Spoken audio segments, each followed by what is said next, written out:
G'day everyone, I'm Arjay Martin, the lead Senate candidate for the Great Australian Party, and I'm answering your questions as to my particular opinion on certain topics. So please send your questions to vote.a.martin@gmail.com. So I'll combine a few different emails, people asking about certain topics, and hopefully I get through them a bit quicker this way. For this particular email, I will just read the email, omitting who the person who sent the email was and also the questioner, because apparently they're two different people, and read my response to make it a lot quicker.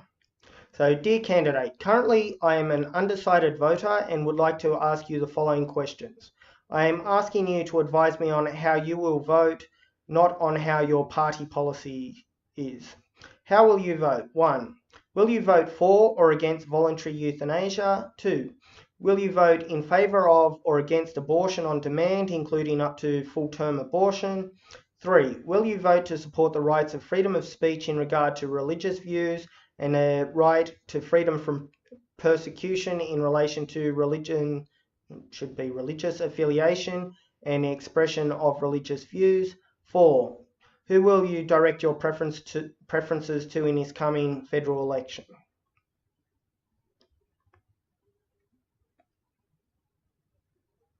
So in relation to question 4, I can do a separate video on the preferences as decided by the party, and I'll do that as a separate one because a lot of other people won't associate those questions together. So I replied, hello, and then withholding their names. The party has not released policy for your questions. I can only speak of my own beliefs, subject to the Constitution, and that people should have the choice to have their own views represented. And they were after my particular views as opposed to the party anyway. Perhaps this does not satisfy you, yet it is an honest answer. This includes my and the party's beliefs in citizen-initiated referenda. 1. So this is in relation to voluntary euthanasia.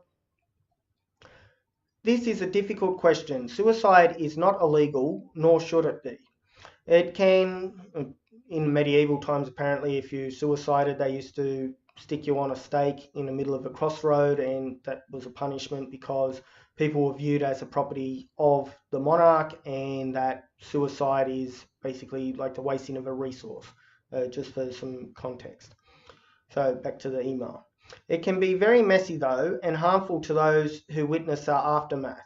If euthanasia is legalised, assisted suicide, then it should be under very, very strict guidelines to prevent abuse. There are a wide variety of cases. Using a medical law example, the case of Anthony Bland in the UK, which was a landmark case. Mr. Bland was a victim of the Hillsborough football ground disaster back in 1989. There was a big football match and the police kept cramming people in and people got crushed to death in big stampede as a bit of a background. So he was starved of oxygen and his body healed, but his brain cortex liquefied over time. His brain stem was intact, he could breathe on his own, etc. He had no thoughts and feelings, allegedly. Over time science changes, so maybe it turns out that was incorrect. Although he had gag reflexes, etc., that suggests that it might not quite be true. His parents visited him every day for the 3 or so years that he was in a persistent vegetative state. Anyway, the court ended up saying that his liquefied food was a medical treatment, that Anthony could have refused treatment with patient autonomy, and therefore the treatment that was delaying death isn't really what would have killed him. Just that it is delaying death. So part of that is that doctors cannot do any harm. They aren't supposed to kill people. So they basically classified the nasogastral food delivery as a medical treatment. So they withdrew that. Anyway, so he was then starved to death with pain medication. which it does seem very odd that they would give him pain medication if he doesn't feel anything, etc. So that is one extreme. There are supposed to be many people in euthanasia allowed countries who die for ridiculous reasons, such as depression or financial reasons, to not spend the children's inheritance. The issue may be solely estate power, and as you'd know, Victoria has legalised it. The Northern Territory tried, but being a territory, the federal government stepped in, where they cannot do that for the states so easily. So a summary is, if it is legal, based on the will of the people, say citizen-initiated referendum, it should be strictly controlled. I believe in patient autonomy, by the way. So there are some weird stories from some of the European countries about people being pushed into euthanasia as well. So in particular, I think the Netherlands was an example.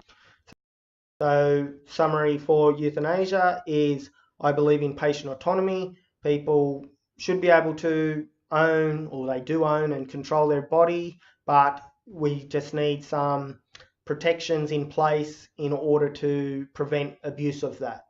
And then also, as another interesting thing, the Voluntary Euthanasia Party, which is a one-issue political party, even came out with a statement saying that they weren't running in the federal election because it is a state issue.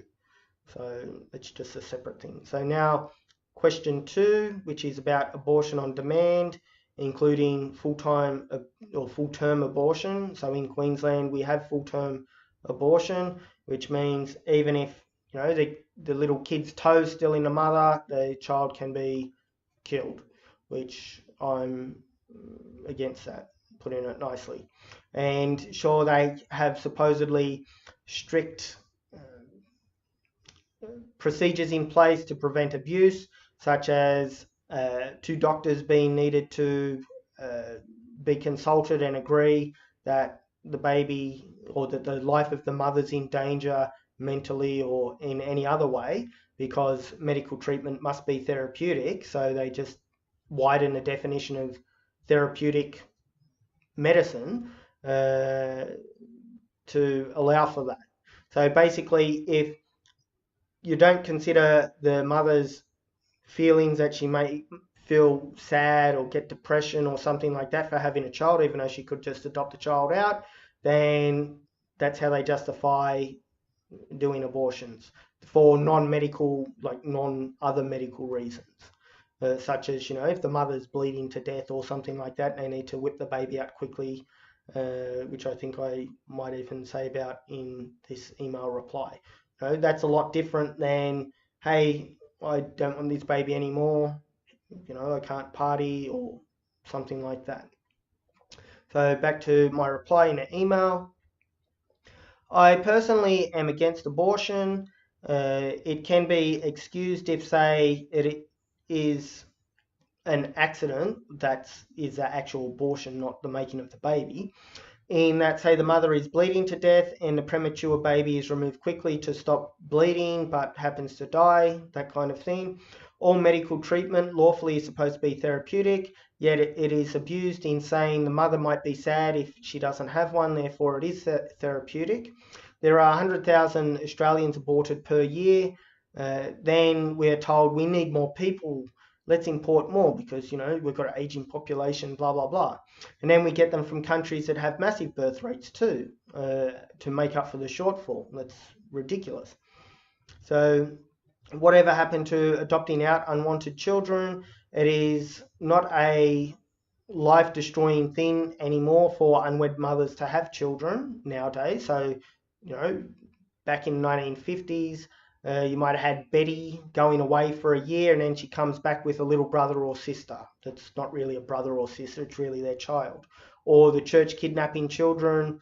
There's a so-called forgotten stolen generation where unwed mothers were having babies and hospitals were telling the mothers that the child died, and secretly they were giving them, selling them, whatever way you want to call it, out to the churches in particular.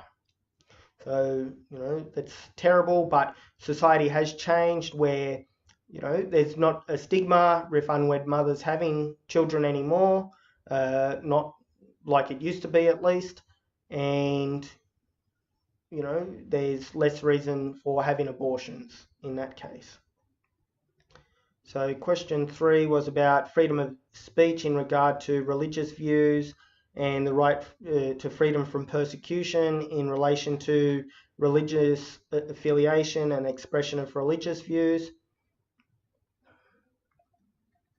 So this is a compound question. I support free speech. That includes the right to criticize religion and non-religion, either specifically or generally. People can practice what they wish so long as it doesn't harm others in any particular way. A lot of religion is abused though, like using it as an excuse for child rape, child marriage, genital mutilation, repression of women, religious food taxes imposed on people with threats of boycotts or whatever for non-compliance, etc. Many people are persecuted based on religion in Australia, particularly those who leave a religion or cult by those who remain in it. There are double standards that Christianity appears to be repressed, including by the government, and others are not treated the same. So, people can call Christians stupid for believing in, a zombie dude that could walk on water or something like that. But if you said that about certain other religions, then if you're lucky, you might end up in jail. You might end up dead as well. So that's bad.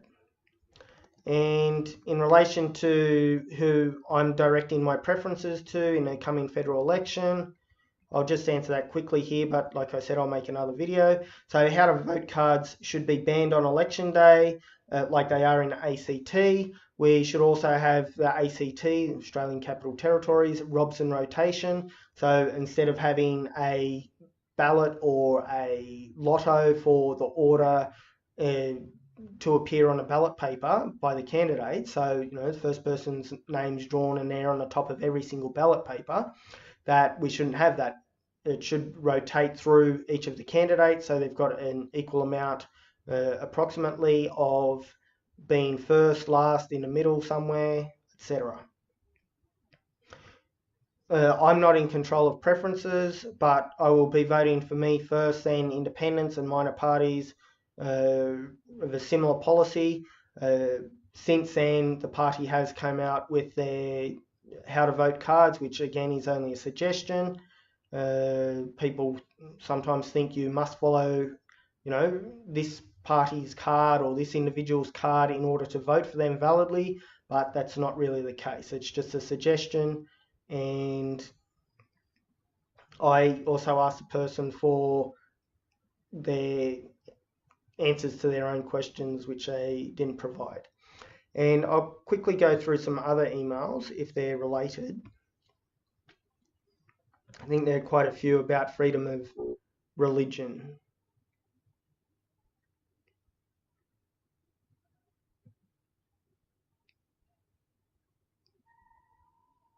So another person asked about freedom of religion for faith-based organisations and schools and for individuals.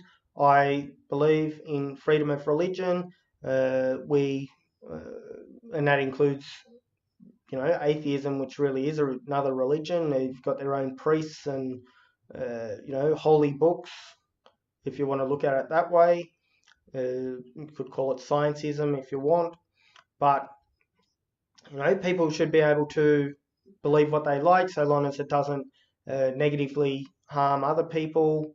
Like I said in an email response about some religions are abusive, and even calling it a religion is really an abuse, and them calling for certain harmful things, like I said about repression of women, genital mutilation, child marriage, that kind of thing.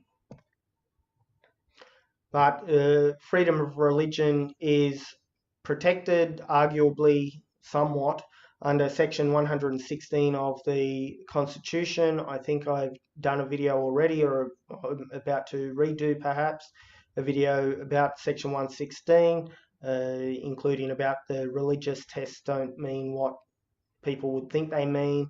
It actually refers to over the centuries, there were Catholics murdering Protestants, and then the Protestants would take over and, repress or whatever the Catholics, even though arguably never to the same extent as the other way around. But then there were 3 religious test acts that basically made it that if someone was a Catholic, that they couldn't be in Parliament, they couldn't even be in government, and if they wanted to be in Parliament or work for the government, that they would basically have to renounce their religion. So that included a renouncement of transubstitution. I can't even say it at the moment.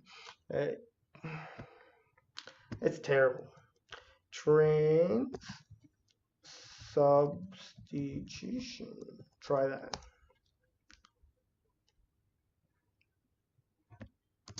Catholics. Transubstantiation is the proper word.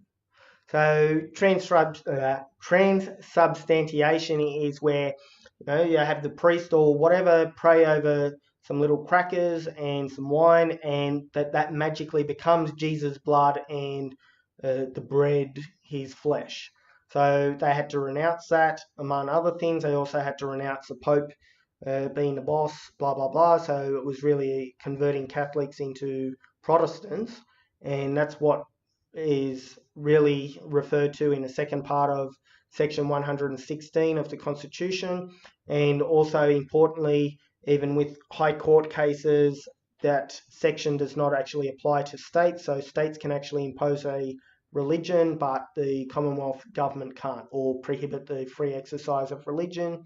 And then also another argument goes that there are certain things deemed religions that aren't in fact religions. They're cults, or cover everything in life, not just about the supernatural and go into some kind of afterlife, etc. I'm sorry, I'm losing my voice. So I'll just quickly check.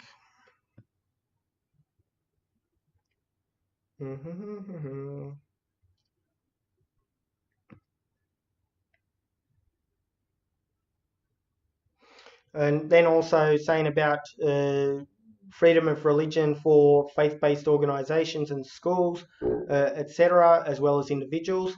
If it applies to certain organisations, then of course it should apply to the individual as well. Organisations are merely made up of individuals.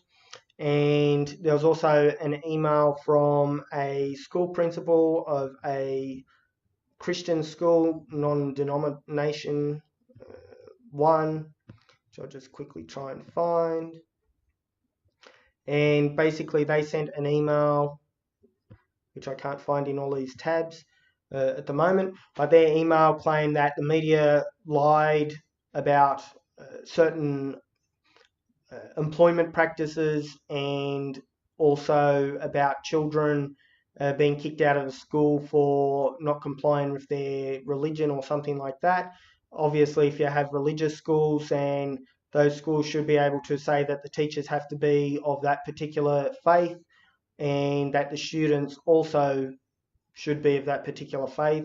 It undermines the whole system. Just say if it's a Christian school as an example, and you have a Satanist child that's telling everyone that Jesus is evil and join Team Satan or something like that, that is completely ridiculous. But then again, as I keep saying, with this so-called discrimination, that the school might well be worse off financially if they refuse to have children, i.e. customers, who are from different backgrounds. But there's also a big push against Christianity and Christian schools, that they have to have people from all different faiths going into their schools, but you don't have that in Jewish schools or Muslim schools, as an example. There aren't Christians going around suing, I don't know, the El Hijra or whatever school for not allowing them in. And if it did go to court, then perhaps the courts might just throw it out or not even allow such a filing. But if there's a person from a non-Christian religion trying to go into a Christian school, and a Christian school says no, then, you know, if there might be some landmark case, if there aren't already, where those students and their parents sue the school quite successfully for anti-discrimination, especially over time with weakening of freedom laws, if you want to call it like that. So I'll move on to the next video. Hopefully I don't lose my voice. Probably go a bit squeaky. But please like, share, subscribe, comment, and consider donating your time or money. Money can buy ads, as an example, in lieu of you volunteering your time or in addition to it. The Great Australian Party is a very small party at the moment, and we do have very passionate, very informed, awesome people who do support us. But unfortunately, you know, we don't have the advertising budget of Labor, Liberals, the Greens, Palmer United. You know, is purported to spend $60 to $80 million in advertising this election.